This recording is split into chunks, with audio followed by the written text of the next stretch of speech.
Me rate right to someone. No, I remember we have the grab and we say them have the weed, you see me?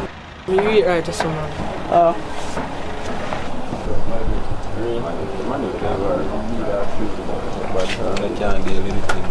What you for? Yeah, some brain food may come for still. Brain food? Education you talk about? Boom shalazum cash man. Talk the truth. Your future come first. Talk the truth, talk the truth.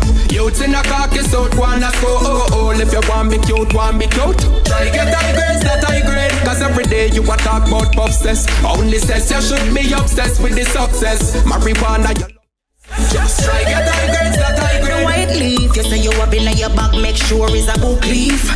Book leaf. The only grass you are gonna smoke, I must see when you dip and tracks on the field when I pee.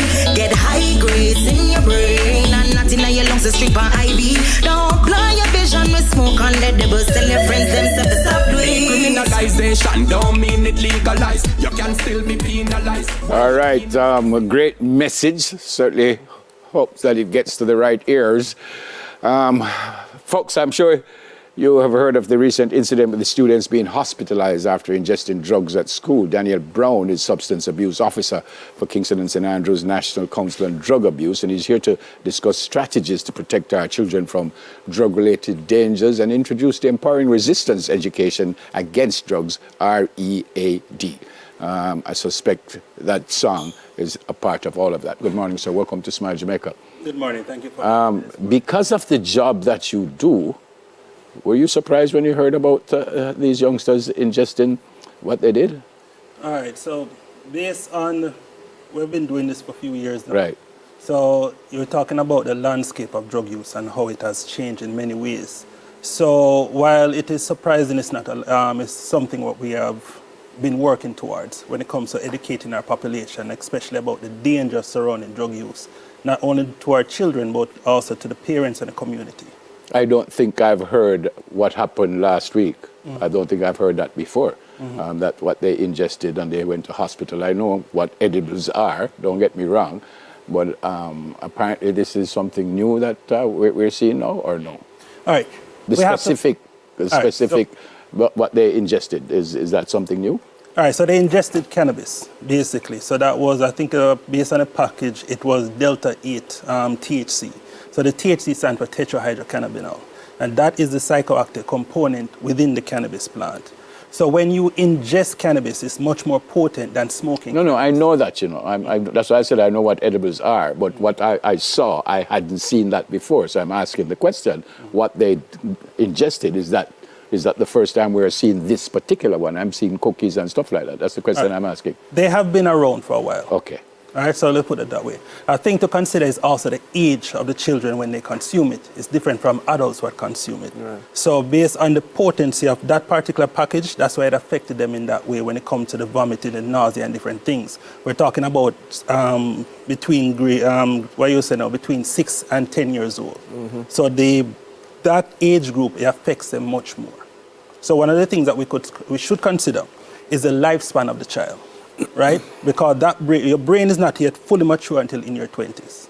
Yeah. So when you ingest at that age, we can only think about the psychological effects as they get older. Right. Are there long-term effects? So let's follow along that path. Are there long-term effects that these children could face having ingested the quantity they did, from the reaction that we saw? Yes, the possibility exists that there can be long-term effects. That we have to measure over a period of time because each person, it affects each person differently, right? So a big thing, as I mentioned earlier, to consider is the age what they're at, right? So as you get older, we use different parts of the brain. So it affects the brain and the body differently. Not certain you answered my question, but let me ask it a different way. Is this the first time it's affecting that age group? Because I know we've heard of secondary school kids, but this is the first time we're seeing primary prep. All right, so basically I've had cases before for as young as 6 years old what is smoking. Okay. Right? So while now we're seeing it on a communal level, we have seen it on an individual level. So the important thing now is how do we as a nation put safeguards in place to protect the most vulnerable members of our community, which are children. Which is where the R.E.A.D program, comes in. Right. Just share with us the history of the R.E.A.D program and how it's executed now. All right, so the R.E.A.D program, basically R.E.A.D, R-E-A.D stands for Resistance Education Against Drug Use. So basically that program is designed to teach emotional intelligence when it comes to substance use. Like, for example, it goes up from about age 5 to age 17. So we have what we call now junior R.E.A.D all the way up to high school R.E.A.D. So it teaches our children how to life skill, coping skills, emotional intelligence. When somebody comes and offers them a substance, what to do, you will talk to their parents itself about substance use, right? So it teaches them, as you know, when you have different friends may introduce them to substances. So the R.E.A.D program in many ways teaches them refusal skills and coping skills. Share some of those tips. So give us 2 tips that a parent can use to educate their child, and also for the children themselves. Okay, like for example, medication. You go and see medication in the house, your mommy or daddy may get a medication. Don't go and use the medication, although you see your parents use it. Speak to your parents about it before you use it. So that is one simple tip that we can use. Or bleach. Simple as much as we say bleach is harmful, don't go and drink bleach, right? For parents now, we educate them when it comes to, like, vaping. Vaping is now a growing phenomenon in Jamaica. Like the machines which are used move from mod 1 to about mod 5 now. It looks like I think it's like a eraser or a thumb drive. So we educate the parents pertaining to the different devices their children are using.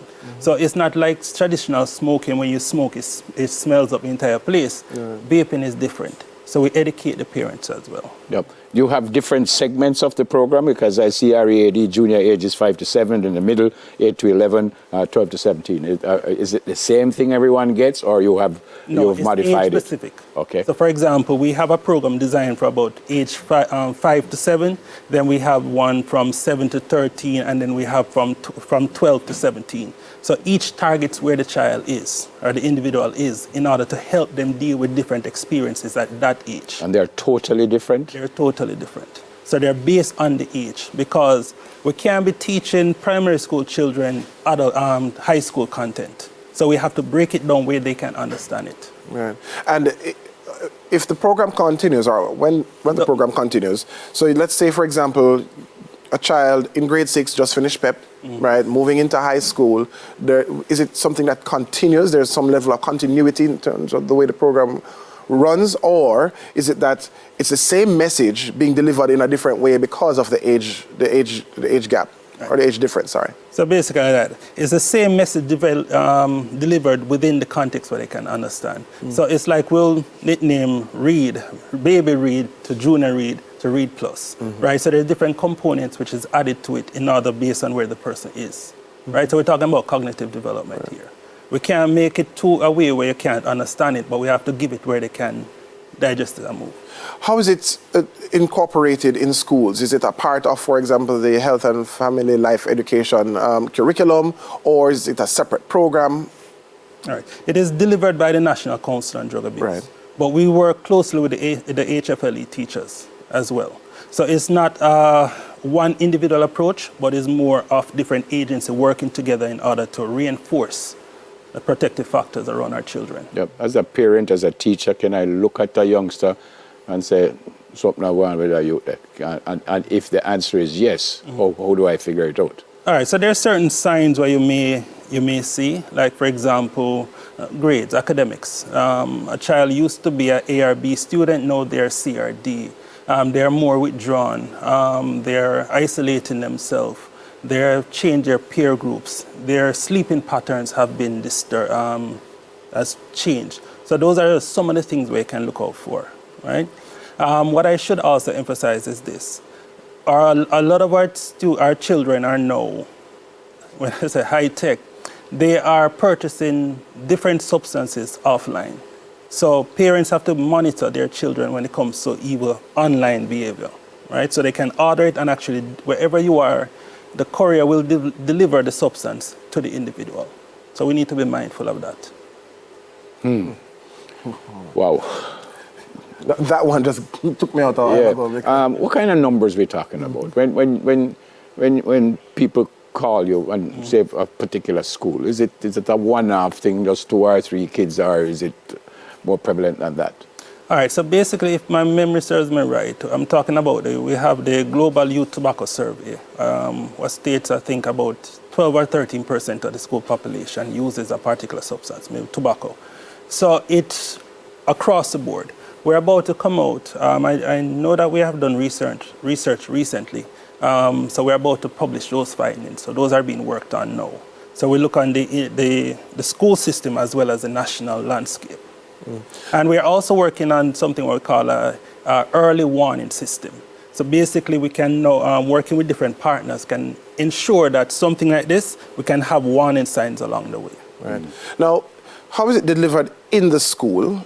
Because I know that, for example, you had programs before where you would do like a play, and following the play, you have an interactive session. How is the READ program delivered in the school itself? All right, what does it look like? Talking about edutainment. So basically, a lot of students learn more from entertainment, and then we have a message behind it. For the READ program, based on this age group, we're talking about the primary school, it is more like a story. We'll watch a video which is designed, and then from the story, which is teach for life skill, then we have a message linked to that. Final question from me, and I'm not certain you can answer this one. I see the police are looking for that gentleman who sold the stuff to the kids. What can happen to that gentleman? As I say, that one is a police matter. Right. I do know I saw something where they say they have a person of interest, but that matter will fall to the court system. Yeah. All right. Thanks for coming. Why you have such an important job. Thank you for having me. And thank you for doing what you do. That's the Substance Abuse Officer for Kingston and St. Andrew, National Council on Drug Abuse, NCDA, Daniel Brown. All right, folks, coming up, we have a chat with a chef and owner of Cookie Ferry 876. Kathy Dare will be with us. Stay with us, please. Soon come.